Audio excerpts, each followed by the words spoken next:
Juicy people, the Basil Lush, boom, boom. I have to say that after Basil Brush. If you have no idea what I'm talking about, look it up. He was my fave as a little bin lid his kid in Cockney. I digress. This is the Basil Lush. No surprise on the Basil Lush. Of course, we have a small handful of basil. A lime, we've peeled it. We've left the pith on. A lot of the nutrients are to be found either in the skin or just beneath. So you think, well, why don't you just leave the skin on? It's too zesty for this particular recipe, but you might love the zest. And if you do, no need to peel. It's your call. We're going with a whole small pineapple. This is going to make enough for definitely 1.5, if not 2 people. So bear that in mind as well. And of course, we're going for a whole mango, like a medium sized, and I can feel it already. It's a ripe mango, beautiful. Also optional, we've got some yogurt. I say optional, it's optional obviously for vegans. Vegans wouldn't have this. Not optional for anybody else because it makes it the creamy texture that it is. If you're a vegan, you don't want to use BioLife yogurt, banana is always the great replacement. Put half a banana in there to get the creamy texture, rock and roll. Like I said, all we're going to do, we're going to juice the fresh pineapple. That's what we do with the retro. We just allow that to build up, and now we just release it. It's been designed like that. We're going to add the lime, give it a nice little zing. While that is making sure it's extracting every last drop, we're going to get the mango here. It has a massive stone, or bone as they call it, in the middle of this particular fruit. It runs directly down the center. So what you want to do is you want to go kind of just off center. You feel it really. It's more of a feeling. There it is. I'm right on the bone there actually.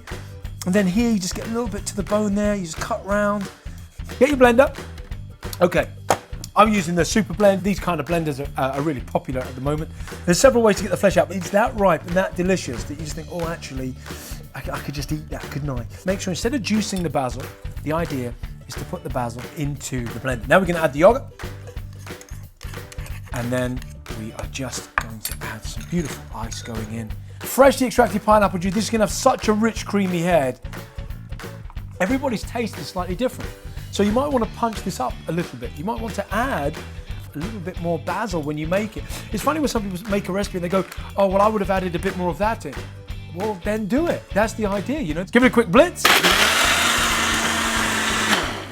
Oh, there she is. Oh, look at the green and pink together. How very retro is that? Nice glass, pour that in. Oh, the creamy, this is the mango. Mango's into a room and asks for a Basil Lush. Boom, boom. That's it. Let's have a little taste. Oh.